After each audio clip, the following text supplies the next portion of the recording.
इस रूहानी जगत में माधव पहली बार गांव जा रहा था, और वह भी हिमालय की गोद में, पहाड़ियों के सुरम्य आंचल में।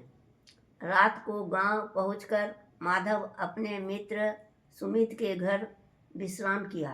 प्रातःकालीन जब माधव उठकर घर से बाहर निकला तो सामने खड़े पहाड़ों को देखकर उसे एक अद्भुत अनुभव हुआ।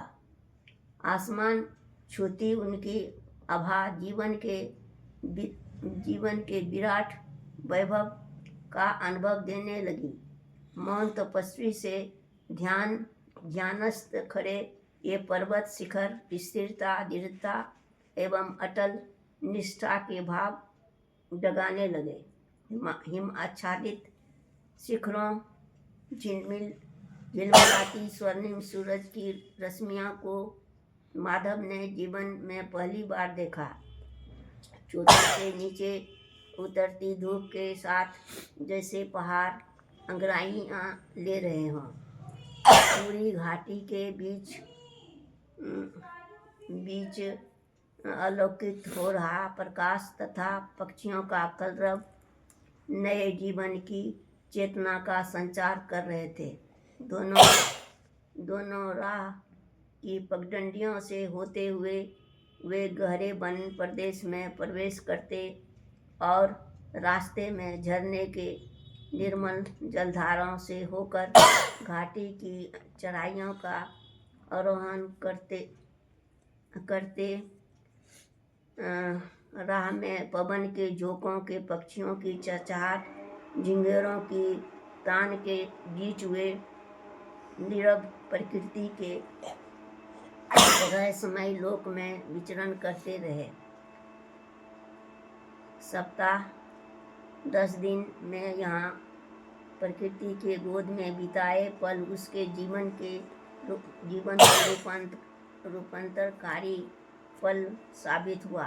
गाँव की शुद्ध आबोहवा में जीवन के कई गहरे सबक प्रकृति की गोद में सीखे।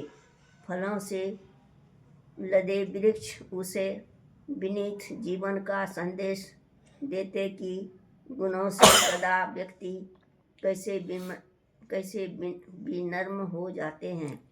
उनके झोंकों में झूलते वृक्ष पौधे उसे मस्ती से जीने का सबक सिखाते हैं। हिमालय का दर्शन तो उसे साक्षात शिव शक्ति के विग्रह प्रतीत होते।